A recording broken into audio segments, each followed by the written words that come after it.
The representatives and the people freely asserted their views about the best ways to achieve good government. Tony Wiliams. Guest essayist, Tony Wiliams. The freedom of speech is a principal pillar in a free government. When this support is taken away, the Constitution is dissolved, and tyranny is erected on its ruins. The Pennsylvania Gazette, November 17th, 1737. Printed by Benjamin Franklin, later reprinted in the Barbados Gazette, 1738, and attributed to Pennsylvania lawyer and Pennsylvania colonial representative as having possibly been the author of the article. The Declaration of Independence asserts the self-evident truth that all human beings are created equal and endowed with natural rights. The Declaration then states that governments are established with the purpose of protecting those rights with the consent of the governed. This Lockean conception of social compact theory supported a representative government in the American Republic. The concept of consensual government naturally supported the idea of freedom of speech. While the nature of free speech differed from America's modern conception, the principle of political free speech was fundamental to a republican form of government and self-governing society. Expressing political opinions in speech and in print, engaging in hearty debate and deliberation, and giving consent to representatives in legislatures were all essential for self-governance. In the Federalist, number 51, James Madison wrote, "In Republican government, the legislative authority necessarily predominates. As the first branch of government, Congress most embodied the principle of self-government and representation.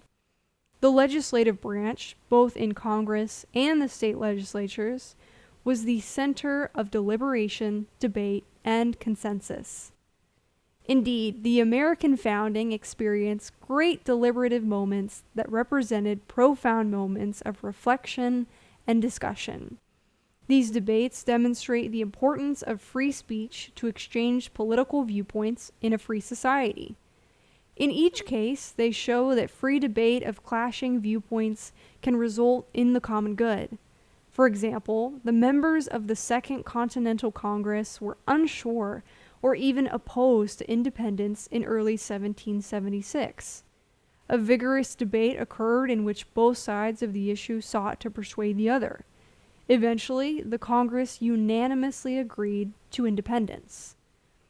During 1787 to 1788, the great deliberative moment of making and ratifying the United States Constitution witnessed robust debates between the Federalists and the Anti-Federalists over the principles of human nature and government. The debates took place in the secret Philadelphia Convention, but the vigorous conversation moved into state ratifying conventions, newspapers and pamphlets, private letters, and taverns. In the early republic, the George Washington presidential administration had its share of highly partisan and contentious debates. The debates over Secretary of the Treasury Alexander Hamilton's financial plans and the crafting of American foreign policy were rooted in constitutionalism and establishing the right precedents for the new government as prescribed in the new Constitution. These deliberations could be offensive and personal, but they were also deeply rooted in constitutionalism as both sides took the document seriously. In all of these debates, the key principle was the element of free speech. The representatives and the people freely asserted their views about the best ways to achieve good government.